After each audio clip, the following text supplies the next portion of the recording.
Good day and welcome to another 5-minute Sunday School lessons. We are looking at Unit 2, Lesson 7.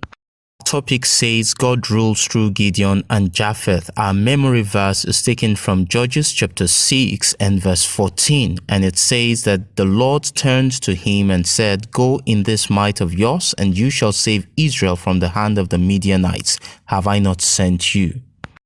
So our objectives for this lesson: at the end of the lesson, we should be able to show that God can use man's inability to fulfill his eternal purpose, that God does not reject anyone, and it is only through his spirit that man can do exploits for him. We should also be able to discuss relevant lessons about God's administration through Gideon and Jephthah. So our lesson is divided into two divisions as usual: Gideon, a mighty man of valor, and Jephthah, a man of his word. And under this division, we'll be looking at leads God's people to victory and leaves a bad legacy, however. So under this division, leads God's people to victory, we'll be looking at the story from Judges chapter 6, verse 1 down to chapter 7 and verse 20. Israel sinned again, got oppressed by the Midianites. The Midianites, they gave the Israelites a lot of hardship, including destroying their harvests, their crops, their farmlands, and the Israelites cried again to God. He sent a prophet to reassure them that he was going to save them. And an angel he sent also to Gideon, and the angel called Gideon a mighty man of valor and told him that God was with him. This Gideon could not get himself to agree with. He couldn't see a reason why God would be with them and they would still be going through the hell that they are going through. So there are a lot of times we are going through trouble, we are going through different issues in the world, and we are thinking that, no, if I'm going through this, God can definitely not be with me. Remember, the psalmist said, "Even though I walk through the valley of the shadow of death, I will fear no evil because you are with me."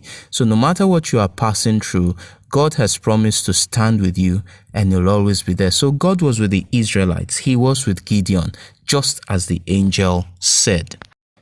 And then the angel mentioned to Gideon that he was the very one that God was going to use to save Israel from the Midianites. And wow, Gideon would not just agree with this one, so he had to give the angel reasons why he was unfit for the job. He spelled out his CV to the angel, saying that he was the smallest in his family was very poor, and they came from an unknown tribe in Israel, the tribe of Manasseh.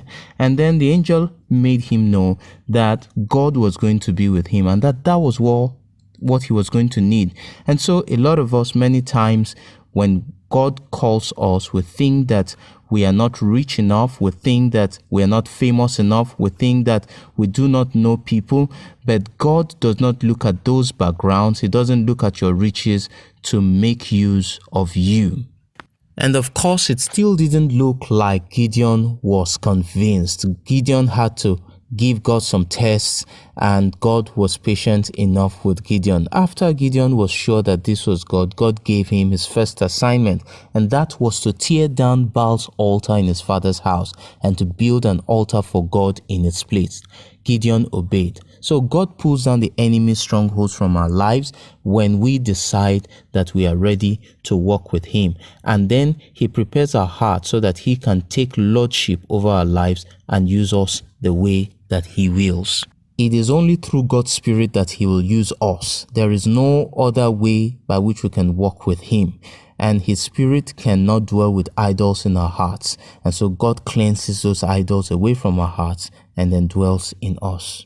God went on to show through Gideon that he does not need numbers or human strength to win battles. God himself instructed Gideon on the strategy for the battle and who to choose for the battle. Now Gideon understood that the battle did not belong to him, but that it was the Lord's battle, and he gave God the glory. So the second part of this division says Gideon leaves a bad legacy. Judges chapter 8 from verse 22 to 35. So the people soon began to see Gideon as their deliverer and looked less on God. However, Gideon refused to be worshipped and pointed the people back to God. Nevertheless, he himself began to show tendencies to live the kind of lifestyle of the typical kings of other nations in that time.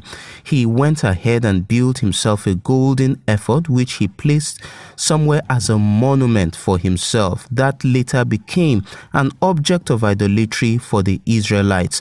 Soon he himself went ahead and married a lot of wives. He had many concubines and gave birth to several children.